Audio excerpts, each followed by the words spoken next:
Hello everyone, so Atul this side. So आज हम बात करेंगे डिस्कवरी ऑफ एक्सरेज की। इससे पहले हमने बात की थी किसकी? इससे पहले हमने बात की थी प्रीवियस थॉमसन मॉडल की, ठीक है, एटॉमिक मॉडल्स की हम बात कर रहे थे। और इसके बाद हम बात करेंगे रदरफोर्ड स्कैटरिंग ऑफ एक्सपेरिमेंट, जो भी हमारे पास है रदरफोर्ड का जो एक्सपेरिमेंट है उसकी बात करेंगे। बहुत इंपॉर्टेंट है ना। लेकिन उसको करने से पहले बेटा कुछ फंडामेंटल्स हमें पता होने चाहिए, और वो फंडामेंटल्स क्या है हमारे पास? वो है डिस्कवरी ऑफ एक्स रेज, ठीक है, या डिस्कवरी ऑफ रेडियो एक्टिविटी, ठीक है। लेकिन हम बात करेंगे पहले डिस्कवरी ऑफ एक्स रेज की। और इससे पहले हमने किया था डिस्कवरी ऑफ इलेक्ट्रॉन के बारे में, प्रोटॉन के बारे में और न्यूट्रॉन के बारे में। जहां पे हमने पढ़ा था किसके बारे में? जहां पे हमने बात की थी कैथोड रेज के बारे में, है ना जी, और किसके बारे में? एनोड रेज के बारे में, है ना। Cathode rays means discovery of electron and anode rays means discovery of protons, है ना। इसकी हमने बात कर ली थी। और कैथोड रे में हमने बात की थी डिस्कवरी ऑफ इलेक्ट्रॉन में किसकी? जे थॉमसन भाई साहब की, है ना। और यहाँ पे हमने बात की थी ई गोल्डस्टीन की, ठीक है जी। सो आफ्टर दैट जो इन्होंने मेहनत की बच्चा, जो जे थॉमसन जी ने मेहनत की और जो गोल्डस्टीन ने मेहनत की, ठीक है, उसके बाद हमारे को एक रेज मिली जिसका नाम क्या था? एक्स रेज, ठीक है। और उस एक्स रेज को डिस्कवर करने वाले हमारे साइंटिस्ट विलियम रॉन्टजन, जो हमारे पास इनकी 1845 to 1923, ठीक है, डेट ऑफ बर्थ। और इन शोर that when electrons strike a material in the cathode ray tube, produced ray which can cause fluorescence in the fluorescent material placed outside the cathode ray tubes। Sir क्या मतलब है इस line का? सो इस line का मतलब बेटा समझते हैं डिटेल, ठीक है। सो अभी तक जो हमने बेटा पढ़ा, चाहे वो कैथोड रे की बात थी, ठीक है, तो अभी तक हमने पढ़ा डिस्कवरी ऑफ इलेक्ट्रॉन में, या हमने पढ़ा डिस्कवरी ऑफ प्रोटॉन में। हमने क्या पढ़ा था? हमने बात की थी अगर हमारे पास कोई दो मेटल इलेक्ट्रोड है इन स्पेसिफिक ट्यूब, है ना, इन ट्यूब, तो हमने क्या कहा था? जो यहां से क्या निकली, जो रेज निकली, जो भी मेरे पास कोई इलेक्ट्रिक फील्ड या मैग्नेटिक फील्ड मैंने रखी थी, ठीक है, क्लियर। अगर यहां पे नेगेटिव था, यहां पे मेरे पास क्या था? पॉजिटिव था, क्लियर। अगर ये रेज शिफ्ट होती है किसकी तरफ? पॉजिटिव की तरफ। किसकी तरफ? पॉजिटिव की तरफ, ठीक है। अगर ये रेज बेटा शिफ्ट हुई किसकी तरफ? पॉजिटिव की तरफ, तो हमने क्या कहा था? ये वाली स्पीशीज क्या होंगी? नेगेटिव होंगी, है ना। ये वाली स्पीशीज क्या होंगी? नेगेटिव होंगी। नेगेटिव होने का मतलब डिस्कवरी ऑफ इलेक्ट्रॉन की बात की थी। और अगर यही रेज बेटा कहां जाएंगी? इस तरफ, तो हमने बात की थी कि वहां पे ये वाली स्पीशीज क्या होंगी?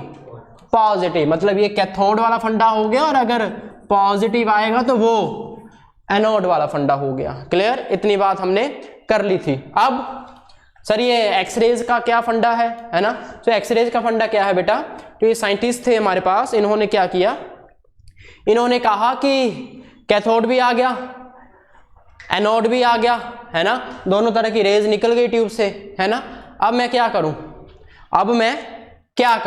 तो इन्होंने दिमाग लगाया, इन्होंने क्या किया? कैथोड रेज को और एनोड रेज को, कैथोड रेज को और एनोड रेज को, दोनों को आपस में क्या किया?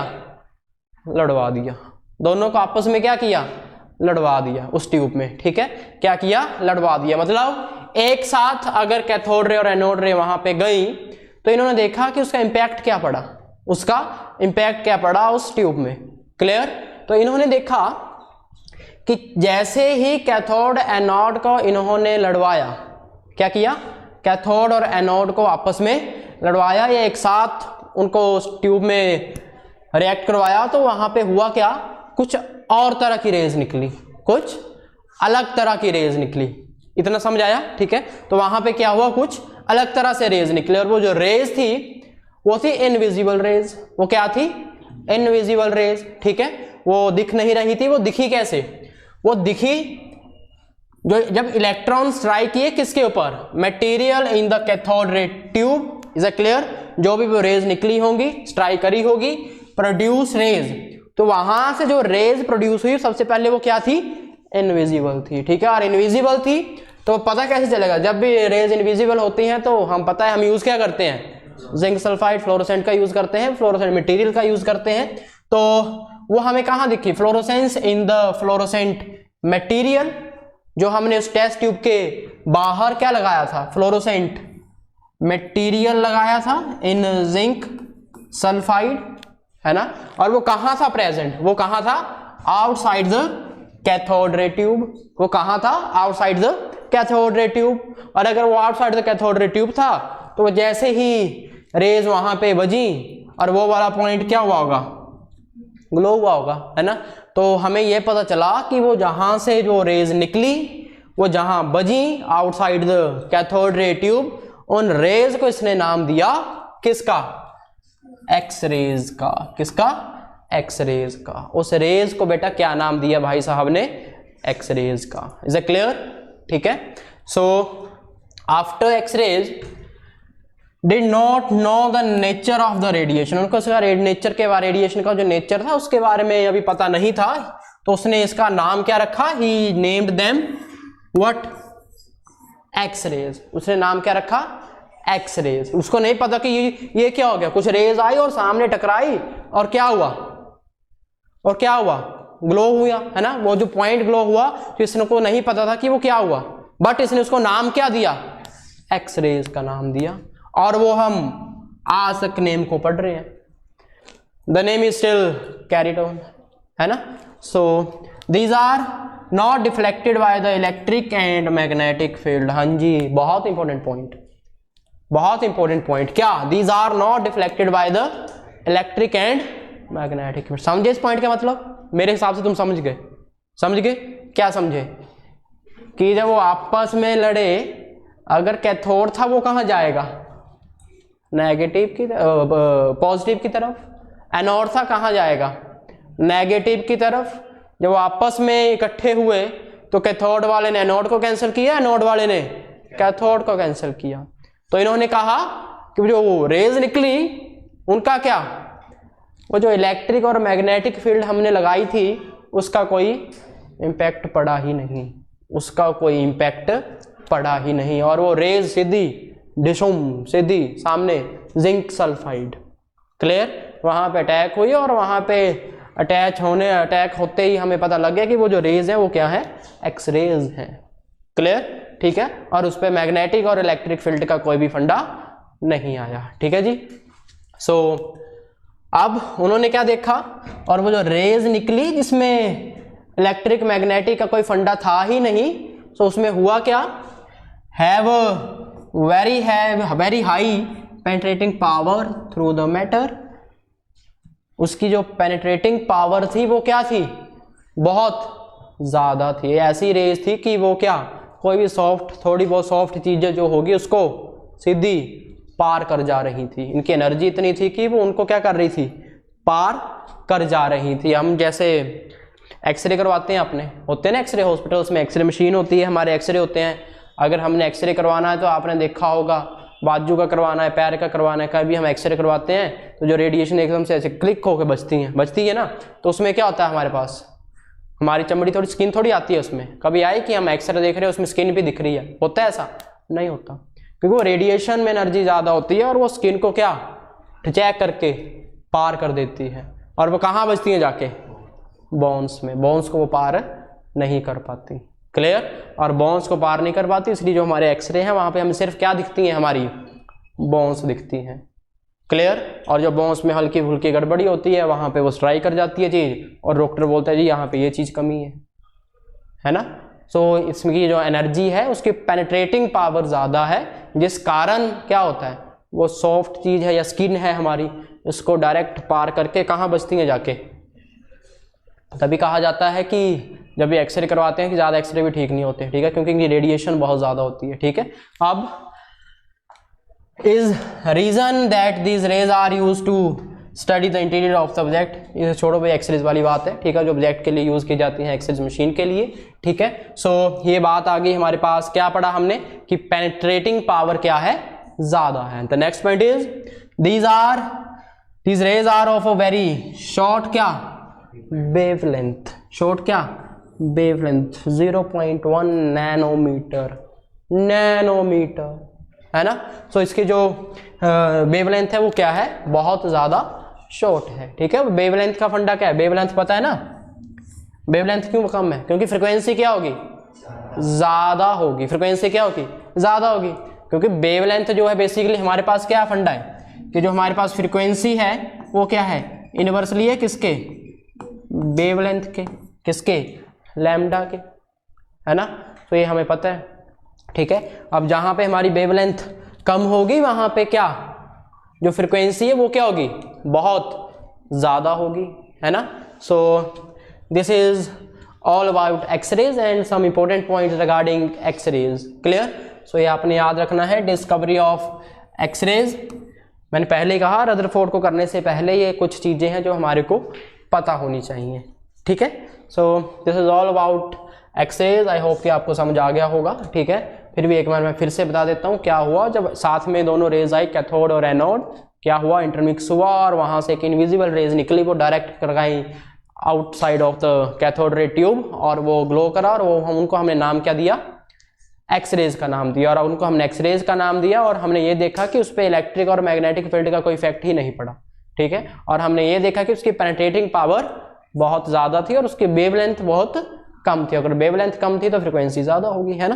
तो ये चीज़ें हमने एक्सरेज में देखी। ठीक है, अब हम बात करते हैं बेटा डिस्कवरी ऑफ किसकी, डिस्कवरी ऑफ रेडियो एक्टिविटी की। ठीक है, अब हम बात करेंगे डिस्कवरी ऑफ रेडियो एक्टिविटी की। अब ये रेडियो एक्टिविटी का जो काम था ये हमारे पास क्या था, रेडियो एक्टिविटी के बारे में हम पढ़ेंगे। सो रेडियो एक्टिविटी एक ऐसा सब्सटेंस था, रेडियो एक्टिव सब्सटेंस कहा जाता है, जिसके जो रेडिएशंस थी वो बहुत ज़्यादा थी। क्या थी, बहुत ज़्यादा थी। ठीक है, so Henry Becquerel discovered radioactivity in 1896। ठीक है, हेनरी बेकरल एक हमारे पास साइंटिस्ट थे जिन्होंने 1896 में डिस्कवरी करी थी किसकी, रेडियो एक्टिविटी की। ठीक है, सो इन्होंने क्या कहा, इन्होंने कहा कि रेडियो एक्टिव सब्सटेंस जो है, ठीक है, इन्होंने उठाया कोई radio active substance, radio active substance, ठीक है, या रेडियो एक्टिव सब्सटेंस मतलब एटम की बात करी होगी या एलिमेंट की बात करी होगी। ठीक है, इन्होंने उसकी बात करी। फॉर एग्जांपल आपके पास पोलोनियम हो गया, रेडियम हो गया, थोरियम हो गया। ठीक है, ये सारे के सारे जिनके रेडिएशंस बहुत हाई होती हैं। ठीक है, इन्होंने कोई रेडियो एक्टिव सब्सटेंस उठाया और इन्होंने क्या नोटिस किया कि उसमें से जो एनर्जी निकली, क्या निकली बेटा, एनर्जी निकली, वो बहुत हाई थी, वो बहुत हाई थी। एनर्जी बोल लो या जो उसकी रेडिएशंस थी, ठीक है, या उसकी रेडिएशंस थी, ये क्या थी बेटा, बहुत ज़्यादा हाई थी। ठीक है, और इतनी ज़्यादा हाई थी कि ये किसी भी चीज़ को, उनकी पेनिट्रेटिंग पावर इतनी ज़्यादा थी कि ये किसी भी चीज़ को पार कर जा रही थी। ठीक है, इनकी जो रेज थी, और रेज में हम पढ़ेंगे for example alpha, beta and gamma. Alpha, beta and gamma, इनकी पावर, पेनिट्रेटिंग पावर इतनी ज़्यादा थी कि ये किसी को भी पार कर जा रही थी। इसमें एक और आती है cosmic rays, alpha rays, beta rays, gamma rays, और एक होती है कॉस्मिक रेज। ठीक है, तो उनकी तो बहुत ज़्यादा होती है। ठीक है, लेकिन यहाँ पे हमने बात करी अल्फा, बीटा, गामा, कुछ रेज थी जिनकी पेनिट्रेटिंग पावर बहुत ज़्यादा हाई थी, और ये कहाँ से निकली, ये निकली रेडियो एक्टिव सब्सटेंस से। ठीक है, थोरियम हो गया आपके पास, रेडियम हो गया। ठीक है, जितने भी हमारे पास ये हैं। ठीक है, अल्फा डीके जिसको बोलते हैं हम। ठीक है, सो यहाँ पे जो ये रेज निकली और इनका यूज़ हमें पता है, इनका यूज़ कहाँ होता है बेटा, जितने भी हमारे पास न्यूक्लियर वेपन्स बनते हैं। ठीक है, हम क्या बोलते हैं कि इस देश के पास क्या है, न्यूक्लियर वेपन है, न्यूक्लियर बॉम्ब है, अगर इसने दूसरी कंट्री पे गिरा दिया तो वहाँ पे जन्मों जन्मों तक जन्म नहीं होगा फिर, है ना, वहाँ पे बहुत ज़्यादा नुकसान हो जाएगा, ये हो जाएगा, वो हो जाएगा, है ना। तो वो सारे की सारी चीज़ें क्या हैं, वो ये हैं, वहाँ पे क्या है, रेडियो एक्टिव डीके। ठीक है, बोलने का मतलब कि उनकी रेडिएशंस इतनी ज़्यादा है बेटा, उनमें अल्फा बीटा डीके इतना ज़्यादा है कि वो क्या करेंगे, उस जिस जगह को वो न्यूक्लियर वेपन में इस्तेमाल करेंगे वहाँ पे बहुत ज़्यादा हैवी नुकसान हो जाएगा और काफ़ी टाइम तक वहाँ पे शायद जन्म भी ना हो फिर, है ना। सो इस तरह से, बट वो सब बातें हम यहाँ पे इंक्लूड नहीं करेंगे, वो सब पता होना चाहिए कि इनका यूज़ कहाँ किया जाता है, ठीक है। सो इसके बाद रेडियो एक्टिव सब्सटेंसेस के बाद एनर्जी ज़्यादा है, रेडिएशन ज़्यादा है। अब बात करते हैं कि what is alpha radio rays and beta rays and gamma rays, ठीक है। तो सबसे पहले बेटा हम बात करेंगे किसकी, अल्फा रेज की, ठीक है। पर अल्फा रेज से पहले बात करने से पहले कि इन्होंने पता कैसे लगा कि कुछ जो रेज निकल रही हैं वो अल्फा बीटा रेज है, वो ऐसी रेज हैं जिनकी रेडिएशन बहुत ज़्यादा है, ठीक है। तो इन्होंने क्या लिया, कोई एक uranium salt, uranium salt means like अ धूल, ठीक है, वैसा कुछ यूरेनियम सॉल्ट लिया और उसको पास करवाया किस में से, फोटो इलेक्ट्रिक प्लेट में से, ठीक है। एक प्लेट होती है जिसका नाम है फोटो इलेक्ट्रिक, वो पूरी तरह से क्या होती है, ब्लैक होती है। जैसे इन्होंने ऊपर से गिराया और इन्होंने क्या देखा कि उसमें क्या, जो ये यूरेनियम सॉल्ट था इसका क्या पिक्चर शो होना शुरू हो गई, उसमें कुछ अलग सा इम्पैक्ट दिखना शुरू हो गया, और जो प्लेट थी वो बहुत सॉलिड सब्सटेंस होता है, ठीक है। तो इनको कैसे लगा पता, तो इन्होंने क्या नोटिस किया कि इसमें इतनी ज़्यादा हाई एनर्जी की रेडिएशंस है कि उस प्लेट को इसने क्या कर दिया, क्रॉस कर दिया। तब इन्होंने कहा कि यहाँ से जो radio active substance means uranium से जो रेज निकली उस फोटो इलेक्ट्रिक प्लेट को चीरती हुई परली साइड गई, तो इनको पता लगा उनकी पेंटिंग पावर कितनी ज़्यादा हाई होने वाली है। इज दैट क्लियर, ठीक है। अब आगे फर्दर डिवाइड अलग अलग बात करें कि अल्फा क्या है, बीटा क्या है और गामा क्या है, ठीक है। तो सबसे पहले हमारे पास आती हैं बेटा क्या, अल्फा रेज। तो सबसे पहले बात करते हैं हम अल्फा रेज की। सो अगर बात करें अल्फा रेज की, तो अल्फा रेज में हमारे पास बात करेंगे, लिखो, in case alpha rays consist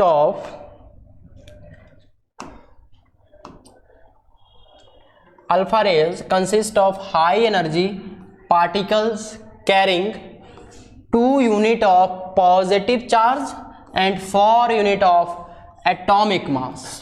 clear.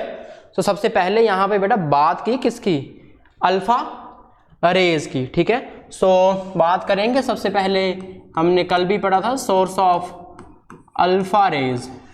बेटा सोर्स ऑफ अल्फा रेज की अगर बात करें तो हमें पता है क्या, हीलियम, क्या, हीलियम।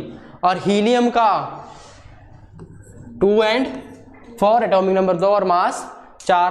तो उन्होंने कहा कि जिसके नंबर ऑफ इलेक्ट्रॉन 2 हैं और नंबर ऑफ प्रोटॉन भी 2 हैं, ठीक है। तो इन्होंने क्या कहा, 2 यूनिट ऑफ पॉजिटिव चार्ज, वो कैरी करता है क्या, 2 unit of positive charge and 4 unit of atomic mass. आ गया, ठीक है, आ गया। बट साथ में क्या, मास तो आ गया, 2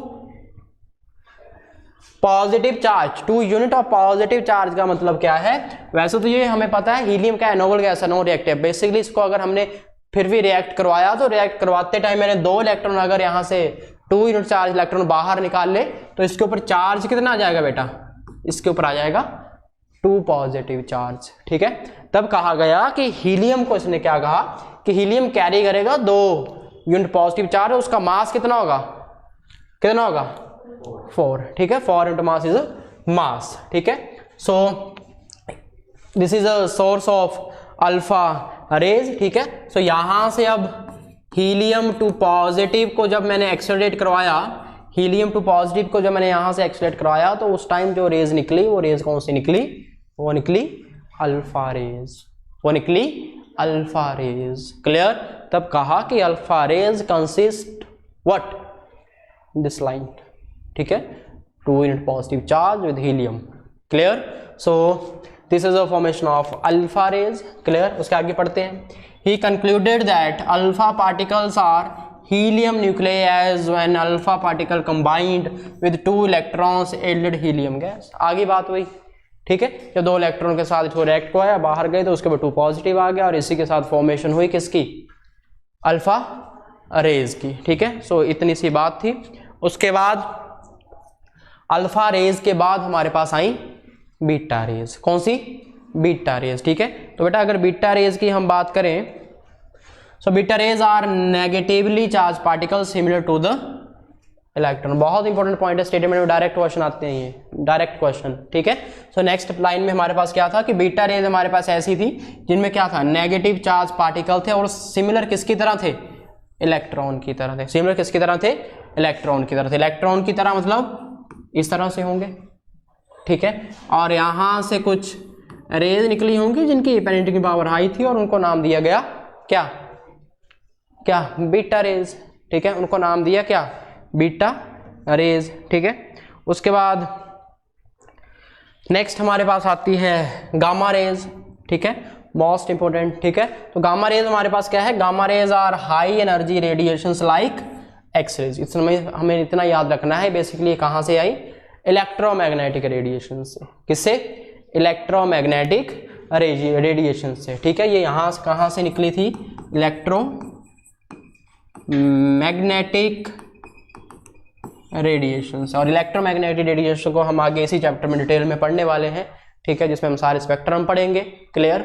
सो उसके बाद हम आने वाले लेक्चर्स में करेंगे, बट अभी तक हमने इतना रखना है कि जो गामा रेज निकली दिस कंसेप्ट से, वो हमारी उसकी जो एनर्जी थी वो क्या थी, बहुत हाई रेडिएशन थी, किसकी तरह, एक्स रेज की तरह। किसकी तरह, एक्स रेज की तरह, क्लियर। और एक्स रेज की तरह का मतलब, अब देखो बहुत इंपॉर्टेंट पॉइंट है ये, और पॉइंट क्या है, penetrating power alpha particle are the least. अब इनमें कंपैरिजन, तीनों में कंपैरिजन हो रहा है, ठीक है, कि जो अल्फा पार्टिकल है उसमें क्या, पेनिट्रेटिंग पावर सबसे कम होगी और उससे ज्यादा बीटा रेज में कितना, 100 times that of alpha particle. 100 time ज्यादा पेनिट्रेटिंग पावर होगी किससे, अल्फा पार्टिकल से। Is it clear. तो अल्फा में कम और बीटा में उससे ज्यादा, और साथ में गामा रेज सबसे ज्यादा 1000 times of that alpha particles, ठीक है, ऑफ दैट अल्फा पार्टिकल। और गामा की कितना टाइम ज्यादा, 1000 टाइम्स ज्यादा, क्लियर, ठीक है। तो यहाँ पे ये तीन चीजें हमने पढ़ी, कौन कौन सी, गामा रेज के बारे में पढ़ा, बीटा अल्फा के बारे में पढ़ा और बीटा के बारे में पढ़ा, जिनकी रेज जो थी वो बेसिकली उनकी पेनिट्रेटिंग पावर कितनी ज्यादा थी, ठीक है। So this is all about discovery of radio activity, जहाँ पे मैंने बात की सोर्स ऑफ अल्फा रेज क्या था, और हमारे पास बीटा रेज क्या थी, हमारे पास गामा क्या थी, किसकी पेनिट्रेटिंग पावर ज्यादा है, किसकी कम है, और किसकी ज्यादा है तो कितनी ज्यादा है ना। तो ये सारी चीजें हमने की हैं। सो आज के लेक्चर में हमने दो चीजें पढ़ी बेटा, क्या, एक तो डिस्कवरी ऑफ एक्स रेज के बारे में पढ़ा और दूसरा डिस्कवरी ऑफ रेडियो एक्टिविटी के बारे में पढ़ा, ठीक है। सो आई होप कि आपको समझ आया होगा। अब कल हम बात करेंगे किसके बारे में, रदरफोर्ड एक्सपेरिमेंट के बारे में, ठीक है। रदरफोर्ड एक्सपेरिमेंट बहुत इंपॉर्टेंट है अपने आप में, ठीक है। यहाँ पे हम देखेंगे कि आपने एक टर्म सुनी होगी, ऑर्बिट, सुना होगा, ऑर्बिट, है ना, ऑर्बिट और ऑर्बिटर, ठीक है। तो ऑर्बिट की फॉर्मेशन भी हम वहीं से देखेंगे कि कैसे कैसे ऑर्बिट की बात करते हैं रदरफोर्ड भाई साहब, ठीक है। और क्या क्या उन्होंने नोटिस किया था, रदरफोर्ड ने क्या क्या ड्रॉबैक थे जिस वजह से उनको अपना एक्सपेरिमेंट देने पड़ा, ठीक है, क्या क्या एक्सपेरिमेंट देना पड़ा उनको, ठीक है। सो ये बात करेंगे हम नेक्स्ट लेक्चर में। सो आज के लिए इतना ही, ठीक है। So thank you so much.